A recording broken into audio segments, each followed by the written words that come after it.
Let's do it. Good evening, ladies and gentlemen. It's a Wednesday night, which means it must be time for the weekly workshop. Super excited this week.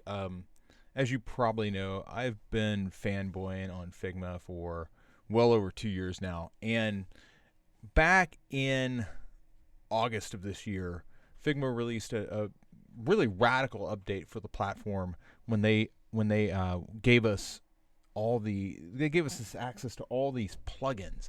And there's so many plugins that it can be kind of overwhelming, to be completely honest with you.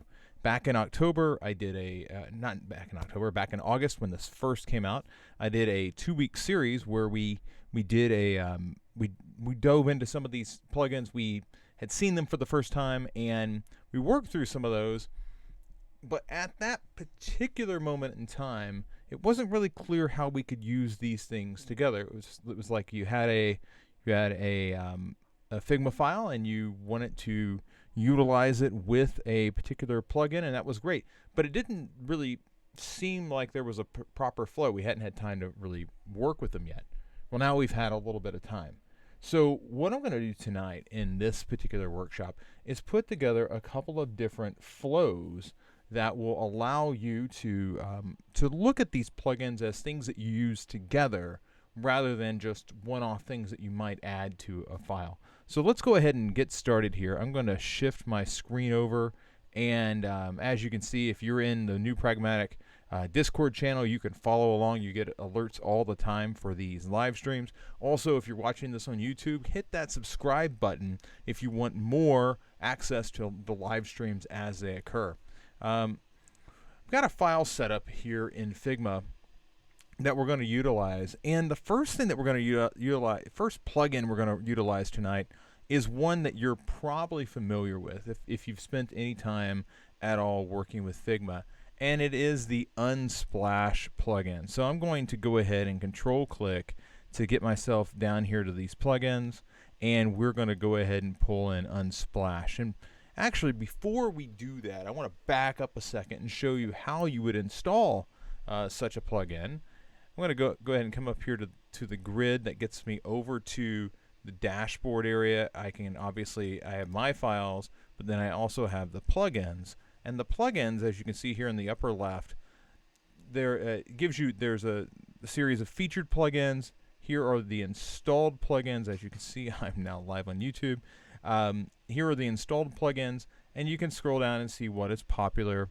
You can also search. There is a search ability if you click on Browse All Plugins.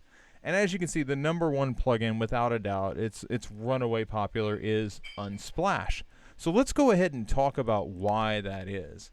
Unsplash, if you've done any sort of prototyping, you've run into the issue of needing to go find imagery for your project.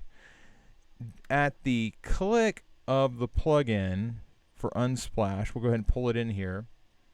You'll see Unsplash is running, and you'll see you have some options here. For this particular exercise, I'm going to highlight woods, and we're going to hit search, and it's going to give us a series of photos related to the woods, and that's fantastic. We should get a lot of really colorful atmospheric photos. It's basically all nature. But what I'm going to do is I'm going to go ahead and select this really beautiful photo, and as you can see, it places it right there in the screen. Let's go ahead and select the others and do that same thing that we did before. Let's go Unsplash, and there actually is a Shift Command P if I want to run that same plugin. So I'll select Shift Command P. Or is it Option Command P? It's Option Command P, not Shift Command P. Anyway, that pulls up Unsplash again. I'm going to type in, this time I'm going to type in nature. We'll hit search, and nature may bring up something very similar. Let's go ahead and use that one. So here we have nature. I will Option Command P again. Let's just go right back with nature, and actually it is a preset here. Let's get this really cool. Let's get this really cool green selection of leaves here. And then we've got one more. We'll do the same thing. Shift Command P, as you can see there, or Option Command P. I keep saying it incorrectly. We will go with plant this time. And plant just inserted a random one. And I can't tell what that is. It looks like it might be a deer.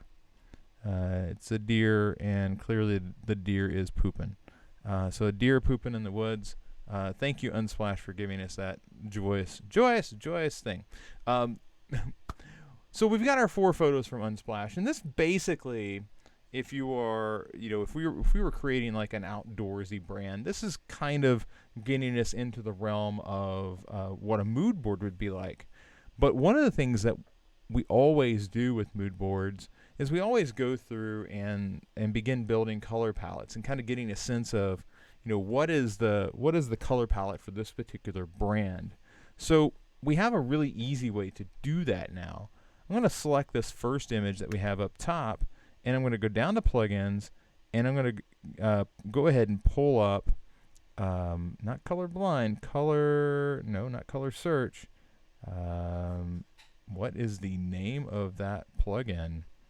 That plugin is called Image Palette, and you would think that I would remember that, but there it is. This is the palette for this image. So you got the browns here. That's really the shadows on the tree, the really lighter brown or taupe. You do have some grays in here, even a little bit of green. So you're definitely a woodsy feel to it.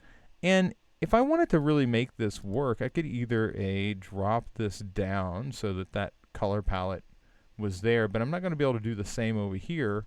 I could also just as easily just select these and kind of move them down or move them up so that we had a place for these elements to exist just on their own.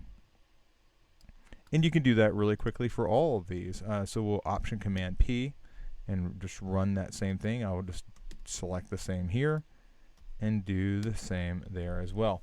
And as you can see, this has resized itself to be pretty big. I'm going to go ahead and group that, delete it away, paste it back in, and to kind of get a sense of what the width is here. I know the width here says it's the width. Actually, what I want is the total width. So the total width there is like 208. So if I took this and I said, all right, so your width is 208. That did not preserve the height because I didn't lock it down. 208. That gives us this palette now, and you can just slide that one right on in. Looks like the width was not taking into account the fact that there was a slightly different gap on it, but that's all right. It's really a minor thing. We'll do the same thing to this one here as well. But overall, what we have is we really quickly have generated a color palette to work with, while also got to constrain those proportions, while also selecting some sample photos. This is a lightning quick way to go ahead and put together a quick mood board. And so often we get these requests to kind of help brainstorm a new product or a new direction, and oftentimes we're at a loss for what to do about a particular product, and these tools just allow us to really quickly spin something up to offer up to our teammates to get the conversation started. I wouldn't by in any way, shape, or form assume that this is like the be-all, end-all selection, the best we could do. But you got to start with these somewhere, and I really do think that it's better to go ahead and it's better to go ahead and work with these images and work with these cat. I want to crop there. There we go. It's better to go ahead and be able to pull this together really fast and get a color palette and get some images on the page so you can brainstorm with your colleagues than it is to go to Unsplash and surf around there, and then pull them to your desktop or download them, and then pull them into Figma, and then start selecting colors out of the image. I think this is a much quicker way to move along there. Also, if you're following along, Alfonso's following along. Yeah, I'm glad somebody appreciated the deer in the woods joke. That's basically just a really quick way that you can build a mood board just using a couple of plugins together. There's another plugin that I really like, and this one is super cool. It doesn't really fit in, but a lot of times when we're brainstorming and we're looking for inspiration on, maybe it's creating a new logo. We're oftentimes challenging ourselves to go around and collect a bunch of images together so that we can have them at our disposal. That is where a plugin like Brand Fetch comes in. And Brand Fetch is pretty cool in that all I have to do to get this started is I'll type in a URL. So in this case, I'll type in lift.com. And right away, the Lift logo is now available. Let's go ahead and run that again. Option Command P, and this time I will do apple.com. I'm always curious what pops in when I have not tried that out before. There's Apple. I wonder what we're going to get if we type in twitter.com. Will we get the little bird or will we get the word mark? Get the little bird.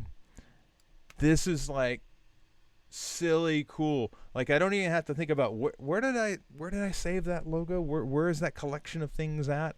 Let's think about one that I haven't seen in a while. I heard that Reebok redesigned their logo. I'm wondering if they've updated it on their site. Nope, they haven't. It's still the old logo. This Reebok logo was replaced basically today. I'm not sure if we'll find it on Reebok.com, but there is basically the old logo. It's also cropped a little bit, so that's interesting. Let's try one more before we move on. Obviously, Google.com. We kind of have an idea. The question is, will we get the latest one? Yeah, we got the latest one. So that's Brand Fetch. Brand Fetch is really super cool. Just at a moment's notice, you can come in here and you get really up-to-date logos really fast. You don't have to go looking for them. I am curious. I know Facebook also updated. Let's look for Nike.com. Okay, so Nike. They just give you the square. Let's do Facebook. I'm curious if Facebook is going to give me the new logo or nope. It gave me the one that is more associated with Facebook proper. But as you can see, really quickly, about 30 seconds, all I had to do was think about, well, what is the URL for that site? And I was able to go get it. I would encourage you to use Brand Fetch. Try it out on some more obscure sites. Let me know what you think. But I am a huge fan of Brand Fetch for collecting these assets and pulling them in really quickly. The next thing I want to do is I want to tackle a problem that strikes often when we're working with multiple components on the page. And I am coming over here to check the chat. Looks like we've Alfonso, I will post a link to the plugin names in the video description afterwards, so you do not need to worry about that. Although the good news here is, like, if you're watching along, most of the ones that I'm highlighting today are really very high up in the listing. I think the smallest one here might be Rename It that I'm covering, and I definitely will be coming back with more of these plugin related tutorials and workshops. Last time we covered things like Iconify and Content Reel. We covered Autoflow. There are still others, like I love Mapsicle. There are still others that we have not covered yet that I definitely want to get to. But let's move into a couple more this evening. What I'm going to do to get this particular situation started is I want to go to, we've got this desktop frame created, and I want to go ahead and pull in some assets. So to do that, I'm going to go pull in this card quarter. And card quarter is simply, it's 25% of the width of whatever container you would happen to have. And just so that we have it available for us, I'm going to go ahead and duplicate that 4 times over. There we are. So the card quarter, if we go back and look at it in the layers panel, you'll see that we're on desktop 1 here. And here's card quarter. And you see it's card quarter, card quarter, card quarter, card quarter. And the first one in our collection is listed last. And the last one in our collection is listed first. And that dynamic is pretty consistent throughout Figma. The ordering that you see in the left rail is often reverse what you would think that it would be based on how you put it onto the page. So rather than, and this is something that Adobe products tend to do, they tend to list everything like the first thing on the that you make, everything else comes after that. This is the opposite. Figma does it the opposite, and it's something that is so ingrained in us to want it the other way that somebody went through and made a plugin called Reverse Layer Order. So I'm going to go ahead and select these, and I'm going to select that plugin. So again, we're going to go to Control click down to plugins, and we're going to select Reverse Layer Order. There is no magic to Reverse Layer Order. All that it does is that now our first item is listed first, and our last item is listed last. There's another problem here, though. While I can click through and actually go through the progression as I would expect to, I can't tell which one is which yet because they all have the same name. This is not a big issue. I only have 4 items here. But if I had, let's say I had a lot of icons on the page. Let's say I had a row of 20. I wouldn't want to necessarily go through and rename all of them. And luckily, there is an easy way to go through and rename these to give you some sort of sense of the difference between one component and the next. To do that, I'm going to control click again. I'm going to go down here to plugins, and now I'm looking for a plugin called Rename It. And with Rename It, I can rename the layers that have been selected. And to do that, this is going to pull in a bit of syntax. It's going to look a little bit like regex for those of you that have any exposure to regular expressions. So we give it a name. So I'm going to call this card, and then you use a % sign, and then there's a number of controls that you can use. You can give it alphabetical, you can give it ascending or descending. I'm going to give it a lowercase n so that it has a descending order. Basically, we should see cards 1, 2, 3, 4. Now you'll see it says preview cards 4, 3, 2, 1. Well, when I hit rename, it gives us the order that we were wanting. So we want it 1, 2, 3, 4. And you may be asking yourself, well, why in the preview did it say 4, 3, 2, 1? Well, it's because it's looking at the shapes, saying to it, and rename it saying, oh, the order is 4, 3, 2, 1, because it's looking at basically how it was originally laid out, but then I shifted the layers.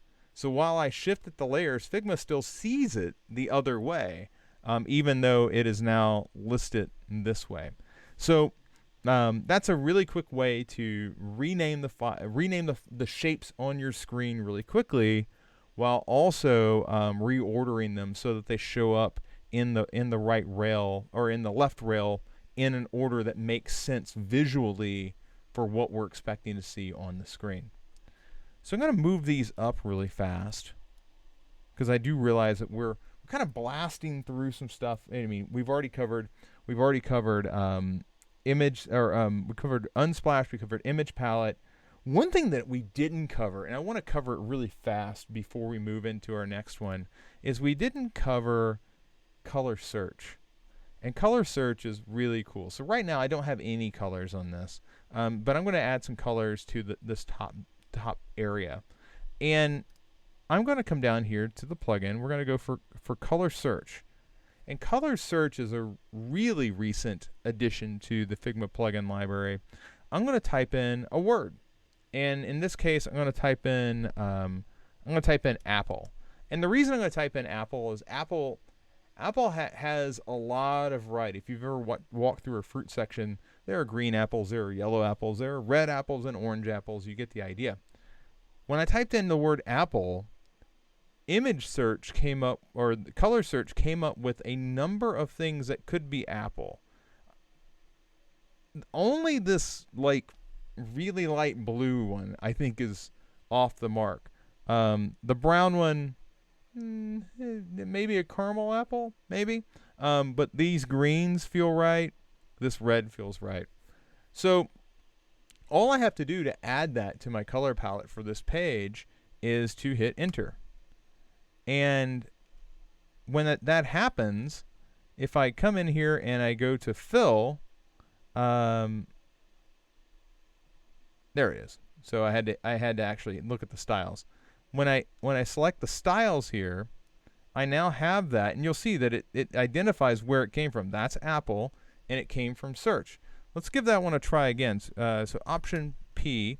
This time I will type in something that should give us a very definitive answer. So I'll type in lemon. All right, lemon. They're almost all yellow. Let's try another one. Steel. What does steel get us? Steel is almost all grays. Let's type in peas. Peas are almost all green or maybe a little blue. Finally, let's type in car or cars. You can see red comes back in, but red and then this whitish color and gray and a mauve and a purple. It's kind of interesting that's the selection that came up for cars. If we said fall should be a pretty good one. So here's what fall has produced for us. I would think that there would be a little more orange. That's kind of a good orange right there. So I'm going to go ahead and select that one, and we're going to hit enter.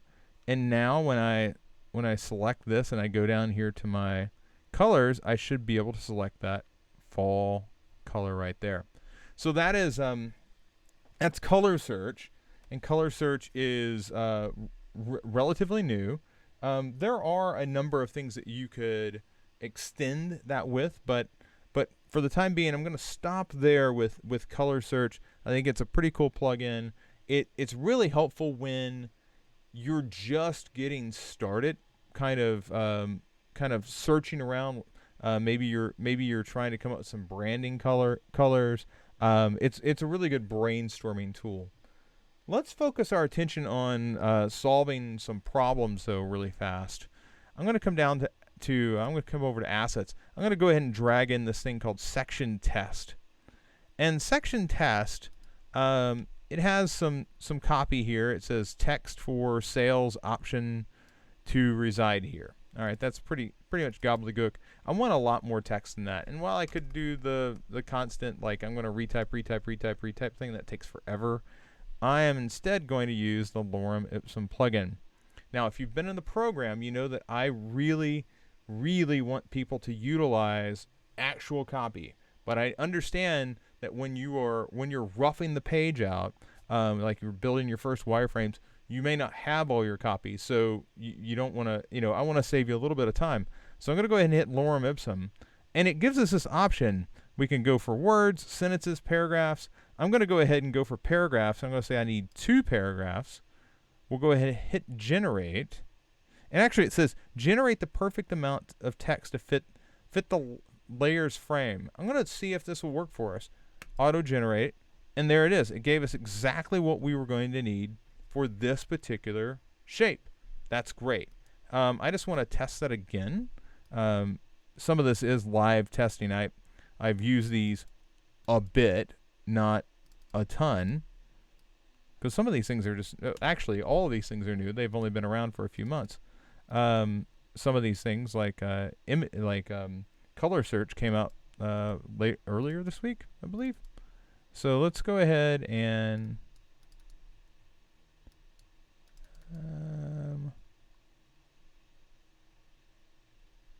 actually, I'm going to detach the instance. It's giving me trouble. There we go. Now I can move it. Okay, so I'm going to have it at that length. I will come through and we will say lorem ipsum will auto-generate, and yeah, it just generates right to the space that I have available, which is really great. The next thing I want to do is I want to test the ability for people to read what's actually inside of this block. As you can tell, the block itself is pretty dark. And if I come over here to assets, I want to go ahead and get rid of, we'll get on this desktop one and we'll get rid of the grid for the moment so that we can really see it. Now, what I want to do is I want to go ahead and call in a plugin called Ally. And this is made by Microsoft. And basically, this is going to tell us whether this is going to pass a contrast checker. You can hit check, and right now it looks like, well, you can't use it. It says select a frame, and right now this is not a frame. This is an instance of a component. If I wanted to make this a frame, I can just come down here and say frame selection. So now it is in fact a frame, and there's content inside of that frame. So now what I want to do is I want to come down, back to plugins, Ally, and now I can check it. And as you can see, it says it's amazing. There's nothing necessary to change here. But let's go ahead and change this rectangle to be darker. Now I want to see what happens. I am pretty sure you know what's going to occur. But let's make sure the Ally checker is working. And sure enough, it is not a very good color selection. And you have an opportunity to change these. And as you can see, for this first element, which is the label, you can adjust it, and now you have a good contrast ratio. You can also adjust that background. And what you should notice is that this background is not dependent solely on the label. It's also attached to the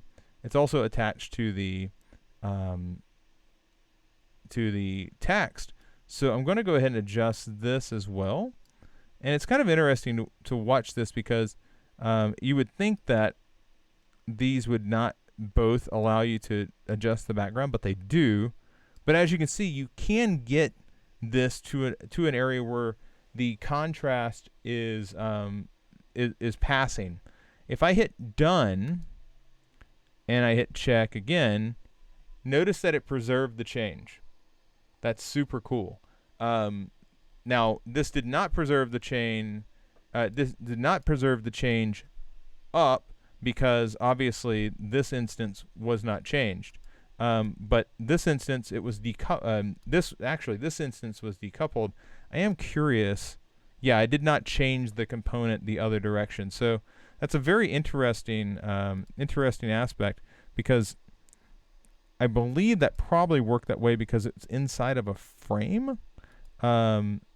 I wonder what would happen if I said reset instance. Yeah, it went right back to where it was. So that change was going to take effect, but it only worked on that particular instance. Let's go ahead and change the background again. And this time let's utilize one of those colors that we pulled over. So here, this is a pretty rough selection to work with. Let's go ahead and try the Ally checker again. And as you can see, does not work. It says the smaller text works a little bit, but I don't think any of us would really want to do that. And actually, it's the larger text that it's saying is passing. I think we all would much rather see that adjusted. Same thing here. We'd all much rather see that adjusted to a far more appropriate contrast. Now, what's interesting, and I want to change this to, go ahead and let's go for a, this doesn't seem to want to let me do the background as light as I'd like it to be. So I'm going to go ahead and make this adjustment manually. I'm going to give this a white background, and I'm going to give this, so we've basically reversed this out. I'm going to add a rectangle here to this shape, and this shape is going to basically give us a standard green, like, oh hey, you can now utilize this service, or you want to set up your account, whatever it is. We got to have a red and a green here. And what's interesting to me about this particular grouping is that we don't really know, you and I, if you're watching this, I don't have any color blindness. I wouldn't wish that on anybody, but there are a lot of people in the world that have a color blindness, and there's lots of different types of color blindness. Figma actually, there's a plugin that actually gives you a chance to see this through somebody else's eyes. So to do that, we're going to come down here to a plugin called Colorblind. And Colorblind is going to check and reproduce this shape for all of these issues that people are, for all these vision impairments that people have. So let's go ahead and create views for that. And this gives us an idea of what that is like. What are they really going to see when they see your combination? And what's important here is, if there's anything about your combination that is reliant on people knowing that this is a dangerous thing to do, or if this is a helpful thing to do, you want to be sure that you're labeling your work appropriately, because as you can see, the green means go. Well, the green doesn't show up at all with this impairment. The green doesn't show up at all with this impairment. That impairment goes to blue. Everything here, this is probably somebody who's totally colorblind, everything goes to gray. Understanding that your design is going to shift, and how it's presented to other people, I think is really empowering. It's really empowering. It gives you an opportunity to kind of understand what other people see, and it also allows you to make better design decisions as an organization, with not only just the end user in mind, but the end user and all of the impairments that they may be bringing with them to your product. So I'm going to check the chat here, make sure that we've answered all the questions. Fonzo, thanks so much for chiming in. If anybody else has questions, I encourage you to go ahead and throw them out into the general channel there on Discord. Otherwise, boy, I mean, look at it. We haven't spent, we've been here 35, 40 minutes here. We've went through Unsplash, image palette, color search, reverse layer order, rename it, lorem ipsum, color contrast checker, colorblind, and brand fetch. That is a wave of great Figma plugins that are available to you, and we just barely scratched the surface. So with that, I hope you found this time spending with me working through Figma plugins helpful. If you have any questions, jump into the Discord channel. Feel free to ask. We're around literally all the time. And that's it. So for New Pragmatic, I'm Chris Courtney. Thanks a lot, and have a great rest of your night. See ya.